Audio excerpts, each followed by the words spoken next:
Hello and welcome to the tuition Baba. आज हम class 7th NCERT maths की exercise 1.3 कर रहे हैं। ये है हमारा डे 3 ऑफ 40। ठीक है, 40 दिनों के अंदर ये पूरे बुक आपको ख़त्म मिलेगी। ठीक है, और इसके हर एक question, each and every question जो है यहाँ पे डिस्कस किया जाएगा। और जो भी क्वेश्चंस में आपको प्रॉब्लम हो वो यहाँ पे देखें, समझें, और अगर समझ में नहीं आ रही है तो उसे ज़रूर पूछें, हमें कमेंट सेक्शन में ज़रूर बताएं। ओके, सो बिना किसी फालतू बात के हम स्टार्ट कर रहे हैं ये एक्सरसाइज 1.3 इंटीजर। ठीक है, यहाँ डिवीज़न करना है आपको। तो देखो, -30 है डिवाइड बाय 10 है। ठीक है, तो -30 डिवाइड बाय 10, तो देखो 10 3 जा कितना होता है 30। अब क्योंकि एक प्लस में है और एक माइनस में, तो रिजल्ट जो है माइनस में आएगा। देखो, दोनों प्लस में होगा तो रिजल्ट प्लस में होगा, दोनों माइनस में होगा तो रिजल्ट प्लस में होगा। अगर एक माइनस एक प्लस में होगा तो भी रिजल्ट माइनस में होगा, एक प्लस एक माइनस में होगा तो भी रिजल्ट माइनस में होगा। देखो, जो एडिशन के लिए, जो सब्ट्रैक्शन के लिए, जो मल्टीप्लिकेशन के लिए रूल है, वही डिवीजन के लिए भी रूल है। ठीक है, ये ध्यान रखना है आपको।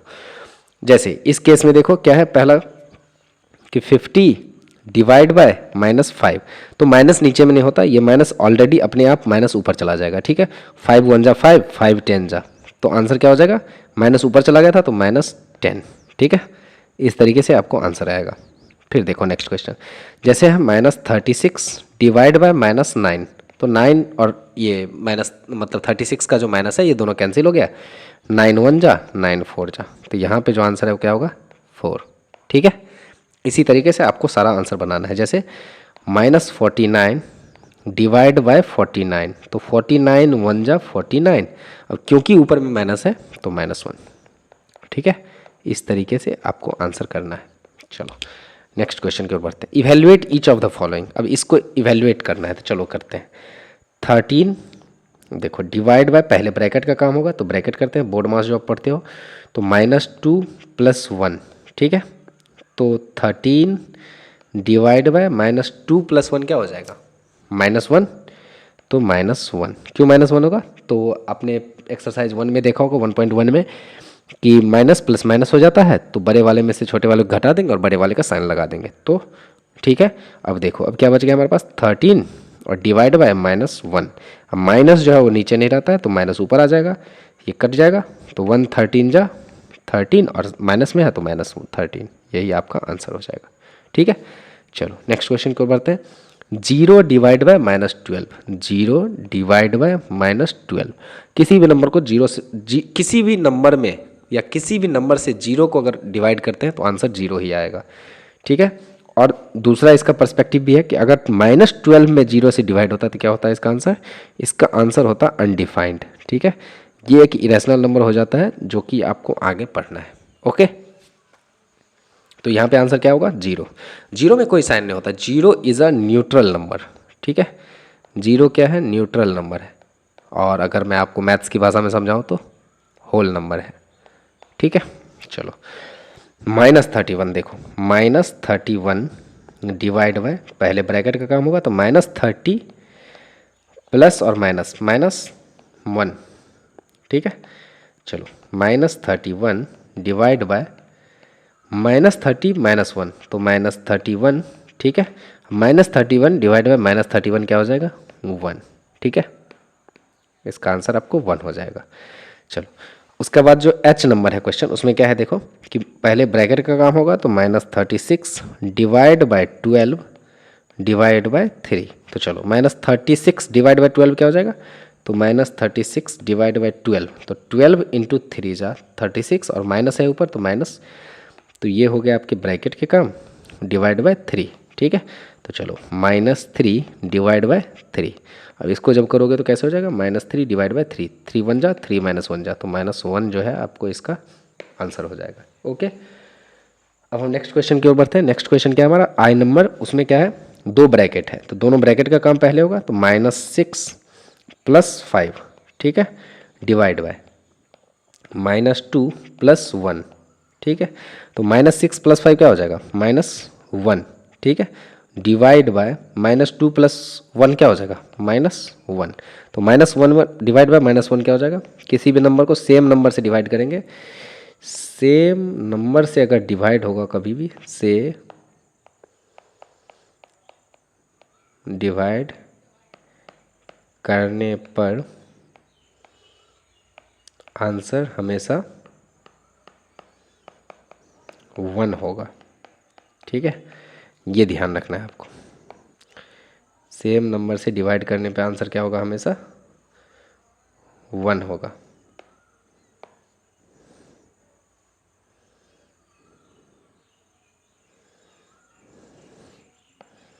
ठीक है, चलो नेक्स्ट क्वेश्चन करते हैं। Question number 2। क्वेश्चन नंबर 2 में क्या है? Verify that a divide by b plus c bracket में does not equal to a divide by b bracket में plus a divide by c। ये वही है डिस्ट्रीब्यूटिव लॉ।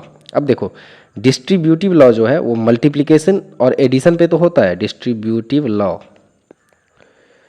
ये एडिशन पे होगा लागू, मल्टीप्लिकेशन पे लागू होगा, लेकिन डिवीज़न एंड सबट्रैक्शन पे लागू नहीं होगा। ये बात ध्यान रखना है। ओके, तो चलो हम इसको देखते हैं चेक करके, वेरीफाई करके। जैसे ए, इसको लिख लो पहले, तो लिखते हैं A divide by B plus C does not equal to A divide by B plus A divide by C. ये क्या? अब देखो वैल्यू लिख देते हैं। ए की जगह पे क्या है? 12, तो 12 लिख देते हैं।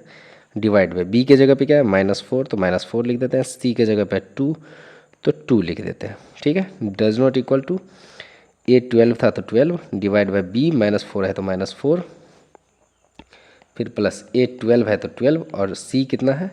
2, तो 2 लिख देते हैं। अब देखते हैं कि ये इक्वल होता है कि नहीं। देखो 12 डिवाइड -4 + 2 क्या हो जाएगा? -2। ठीक है, 12 डिवाइड बाय -4 क्या हो जाएगा? -3 प्लस 12 डिवाइड बाय 2 कितना हो जाएगा? 6। ठीक है, अब देखो 12 डिवाइड बाय -2 क्या हो जाएगा? -6 और 12 डिवाइड -3 + 6 कितना हो जाएगा? 3। अब देखो -6 और 3 जो है वो कभी इक्वल नहीं हो सकता है। ठीक है, हेंस वेरीफाइड। क्या वेरीफाई हो गया? कि LHS जो है LHS does not equal to RHS। ये बात याद रखना। ठीक है, चलो नेक्स्ट क्वेश्चन करते हैं। नेक्स्ट क्वेश्चन में भी same, A divide by B plus C does not equal to A divide by B और क्या था? Plus A divide by C। ये हमें प्रूफ करना है। चलो करते हैं। A क्या है हमारे पास? -10, तो -10 divide by B plus C क्या है? 1 + 1। ठीक है, does not equal to A क्या है हमारे पास? -10 डिवाइड बाय 1 और फिर -10 डिवाइड बाय 1। ठीक है, अब देखो -10 डिवाइड बाय 1 + 1 क्या हो जाएगा? 2। डज नॉट इक्वल टू -10 में 1 से डिवाइड करेंगे तो -10 और फिर प्लस करेंगे, -10 में 1 से डिवाइड करेंगे तो -10। तो देखते हैं -10 डिवाइड बाय 2 कितना हो जाएगा? -5। डज नॉट इक्वल टू -10 और -10 प्लस -10 तो कितना हो जाएगा? -5। Does not equal to -10 plus -10 कितना हो जाएगा? -20। अब ये दोनों इक्वल हैं? नहीं है, तो हेंस प्रूव्ड या फिर वेरीफाइड, दोनों में से जो लिखना हो वो आप लिख सकते हो। ओके, चलो नेक्स्ट क्वेश्चन करते हैं। क्वेश्चन नंबर जो C3 है, 3 का फिल इन द ब्लैंक्स है। फिल इन द ब्लैंक्स में आपको फिल करना है कि जैसे है क्वेश्चन आपको 369, इसको किस नंबर से डिवाइड करें? मान लेते हैं हम x मान लेते हैं, लेकिन इस x को हम इस तरफ लेके आते हैं और इसको हम इस तरफ लेके आते हैं। ठीक है, तो पहले एक को लेके आते हैं। ठीक है, तो 369 इज इक्वल टू 369 और इस x को जो हमने इधर लाया तो डिवीजन में था तो मल्टीप्लिकेशन में आ गया। अब अगली स्टेप में हम इसको इधर लेके जाते हैं, तो 369 और ये मल्टीप्लिकेशन में है तो यहाँ आके डिवीजन में आ जाएगा। ठीक है, इज इक्वल टू x। देखो 369 और 369 वन टाइम में कट गया तो x इज इक्वल टू 1। यही आपका आंसर होगा। और किसी भी नंबर को 1 से डिवाइड करने पे उतना ही रहता है, तो 369 को जब 1 से डिवाइड करेंगे तो सेम ही नंबर रहेगा। ठीक है, -75 में किस नंबर से डिवाइड करें? तो -1 होगा। चलो x मान लेते हैं, तो -75 इज इक्वल टू -1 और ये x है उधर डिवीजन में, इधर मल्टीप्लिकेशन में आ जाएगा। तो -75 इज इक्वल टू -x, तो x में से भी माइनस और 75 में से भी माइनस कट गया, तो x इज इक्वल टू 75। अगर नहीं समझ में आया तो इसको मैं फिर से यहाँ पे बताता हूँ आपको कि जैसे है -75 is equal to -1 into x. तो -1 इधर मल्टीप्लिकेशन में, तो इस तरफ जाएगा तो डिवीजन में, -75 divide by -1 is equal to x. देखो माइनस और माइनस कैंसिल हो गया, तो 75 डिवाइड बाय 1 क्या हो जाएगा 75, इसीलिए हमारा आंसर क्या हो जाएगा 75। ओके, चलो नेक्स्ट क्वेश्चन की ओर बढ़ते हैं। -206, ये आप हमें कमेंट में ज़रूर बताओगे कि इसका आंसर क्या हो जाएगा। ठीक है, चलो नेक्स्ट क्वेश्चन की ओर बढ़ते हैं। क्वेश्चन जो है 3 का डी में क्या बोल रहा है, -87 को किस नंबर से डिवाइड करें, तो x से डिवाइड कर देते हैं और फिर इसको इधर लेके आओ, तो देखो क्या होता है, -87 इज इक्वल टू 87, डिवीजन में था तो मल्टीप्लिकेशन में x हो जाएगा। अब देखो -87, ये जो इधर मल्टीप्लिकेशन में इस तरफ आएगा तो डिवीजन में, इज इक्वल टू x, 87 1 जा 87 और ये माइनस है तो माइनस, तो x इज इक्वल टू -1, ये आपका आंसर हो जाएगा। ओके, चलो नेक्स्ट करते हैं, फिर से हम x लिख देते हैं। अब x इज इक्वल टू क्या हो जाएगा यहाँ पे -87 और ये डिवीजन में है यहाँ पे, तो यहाँ पे आएगा तो मल्टीप्लिकेशन में 1, तो x is equal to -87 into 1 -87 और यही आपका आंसर भी रह जाएगा। ठीक है, नेक्स्ट क्वेश्चन करते हैं। नेक्स्ट क्वेश्चन में क्या है, x divide by 48 is equal to -1, तो x इज इक्वल टू -1 और ये 48 जो डिवीजन में है इधर आएगा तो मल्टीप्लिकेशन में, तो x इज इक्वल टू क्या हो जाएगा -1 इंटू 48 -48। ओके, ये आपका आंसर हो जाएगा। Fill in the blanks. 3 का ही जी है, जी में क्या है आपको देखो, 2 divide by x is equal to -2, तो 20 डिवाइड बाय x, तो 20 इज इक्वल टू -2, ये डिवीजन में है x तो इधर आएगा तो मल्टीप्लिकेशन में। ठीक है, और 20 is equal to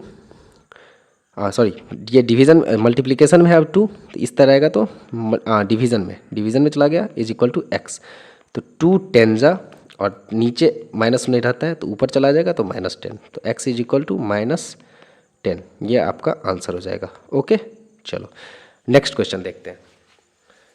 x divide by 4 is equal to -3, तो x इज इक्वल टू -3 और डिवीजन में है 4 तो मल्टीप्लिकेशन में चला जाएगा, तो x -3 4 जा -12। ओके, यह आपका आंसर हो जाएगा।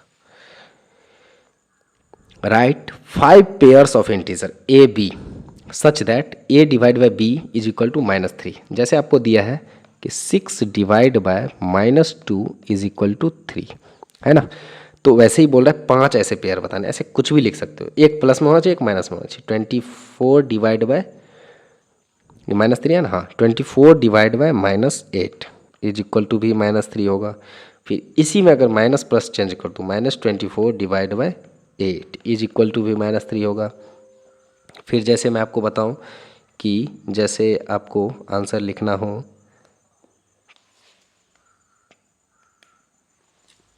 तो आप कर सकते हो, जैसे -30 divide by 10 is equal to भी -3 होगा। 30 डिवाइड बाय 10 माइनस का, इसका भी आंसर -3 होगा।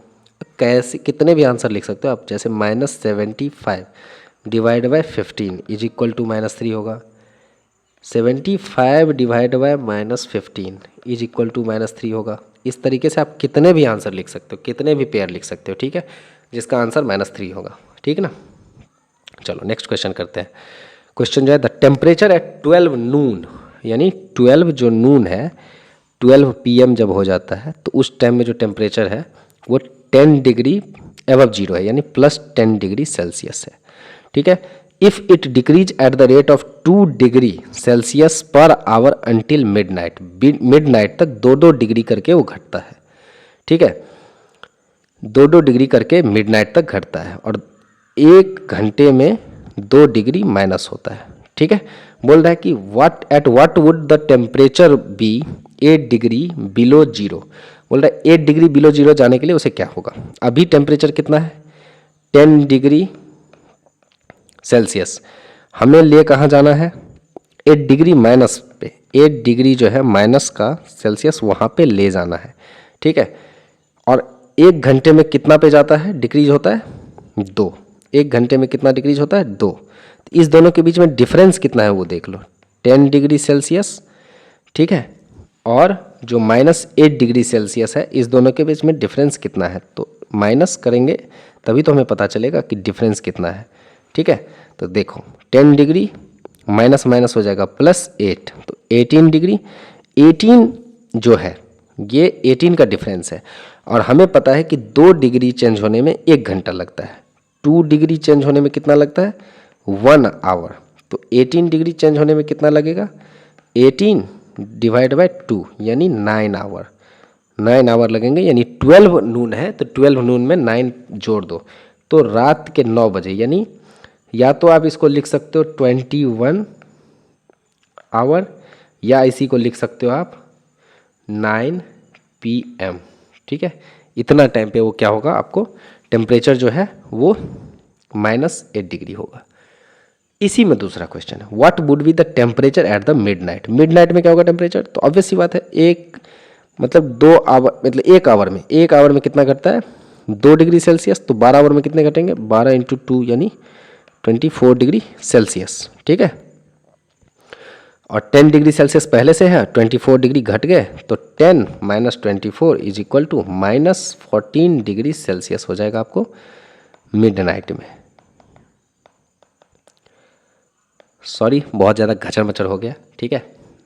हाँ, बट इस तरह से आपको स्टेप में कर लेना है। अगर नहीं समझ में आए तो फिर से आप रिपीट मोड पे इसको देख लेना। इसमें 3 क्वेश्चन का आंसर है। In a class test 3 marks for the given for every correct answer and -2 marks are given for every incorrect answer. 3 मिलते हैं जब सही आंसर होते हैं करेक्ट, और 2 घट जाते हैं जब इनकरेक्ट आंसर होते हैं, ठीक है। और अगर नहीं अटेम्प्ट करते हैं तो 0, नन अटेम्प्ट पे, ठीक है। तो बोल रहा है राधिका ने 20 मार्क्स पाए अगर उसने 12 क्वेश्चन सही किए। तो सिंपल सा चीज़ है, अगर 12 क्वेश्चन राधिका ने सही किए, अगर 12 क्वेश्चन सही किए तो 12 × 2 यानी 24, सॉरी 12 × 3, क्योंकि एक सही पे 3 मार्क्स हैं, तो उसे मिलने कितने चाहिए थे 36 मार्क्स। लेकिन अनफॉर्चुनेटली उसे आए कितने 20 मार्क्स। तो उसने कुछ गलत किए होंगे। तो अगर उसने कुछ गलत किया, जैसे कितने गलत किए वो पता करना है, तो 36 मार्क्स के उसने सही बनाए और उसे आए 20 मार्क्स, यानी उसने गलत कितने किए 20 मार्क्स घटा देंगे, ठीक है। तो उसके बच गए 16 मार्क्स गलत करने के लिए कितना अटेम्प्ट करना पड़ेगा, तो एक गलत पे 2 नंबर कटते हैं, तो 2 8 जा। उसने 8 क्वेश्चंस जो हैं 8 क्वेश्चंस क्या किए राधिका ने रॉन्ग अटेम्प्ट किए, रॉन्ग, ठीक है। इसका आंसर जो है फर्स्ट का, इसका 1 जो है 1 का आंसर आ जाएगा 8, ठीक है। चलो अब दूसरा क्वेश्चन इसी में देखते हैं। दूसरा क्वेश्चन क्या है, Mohini scores -5 in this test though she has got 7 correct answer. 7 सही किए, तो 7 सही किए तो 7 3 जा हो गए 21, ठीक है। 7 3 जा कितने हो गए 21 आंसर, ठीक है।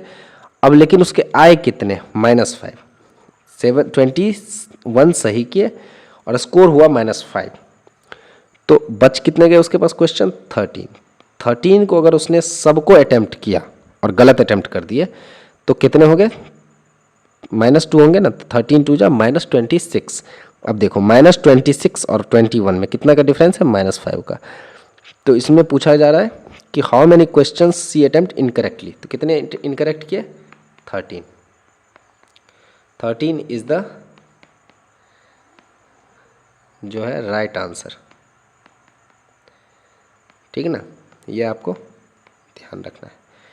उसके बाद नेक्स्ट क्वेश्चन जो है, ये क्वेश्चन आई थिंक आपको बनाना चाहिए खुद से, कमेंट करें हमें आप इसे, ठीक ना। और मैं इसे नेक्स्ट वीडियो में ज़रूर बता दूंगा आपको इसका आंसर, कमेंट करके हमें बताएं, या तो नेक्स्ट क्लास देखें उसमें आपको समझ में आ जाएगी इसका आंसर।